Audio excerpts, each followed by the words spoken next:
Okay, so Harold Pinter sometimes can be difficult for an audience to digest. Sure. So what do you hope an audience takes away from this, and how can they best prepare for it? I mean, I love, remember Thornton Wilder's Our Town, who in Our Town, a character in Our Town says, do any human beings realize life while they live it, every minute? And the stage manager says, no, of course not. Poets and the saints, they do some.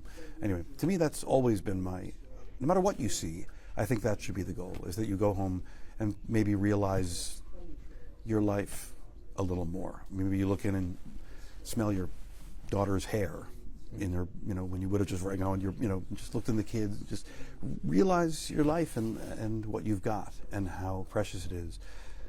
I sort of think that's the point of any, for me, I mean, if there is a point. I'm not sure that's the point of Mamma Mia, but I mean, it can also be a lot of fun. But for plays like this, that's what, plays that are kind of, Eugene O'Neill, and plays that have some blood in them, and were painful to write.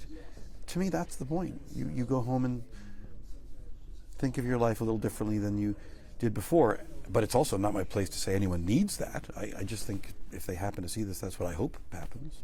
What's it like as an actor taking on Harold Pinter? Difficult.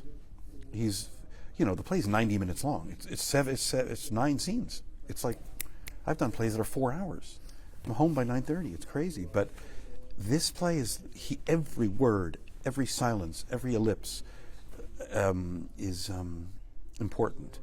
And it's very repetitive and simple. So in this scene with Jan, I just laid a big egg right on my co-star's head tonight with his family here because I messed up.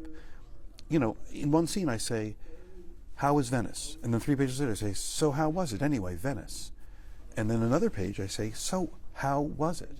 And it's like, I don't remember which question I'm on.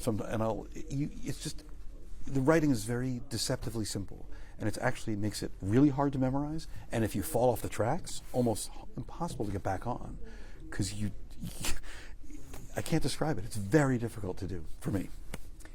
We are very fond of the Goodman Theatre here in Chicago. Me too. We're very blessed to have it here. What's it like coming here to mount a production? Well, I just did what I did. I told Brian Dennehy that I'm an old friend of Brian Dennehy's, and he used to say, kid, you got to get out of New York. You got to go to Chicago. And I knew Bob Falls. I'd done 2 plays on Broadway that Bob Falls had directed, but never here. So Brian Dennehy, I promised him that I would one day come to the Goodman. I said, I swear I'm going to go. I'll go to the Goodman. So he was a part of this decision for me. And he actually he said if you go to the Goodman, there are 2 things I want you to do. I want you to tip your dresser well and on opening night, and I want you to hug them and say, thanks, kid. And I remember there was a laugh, and I thought, the whole time I've been rehearsing, I've been waiting for this, so I did it tonight.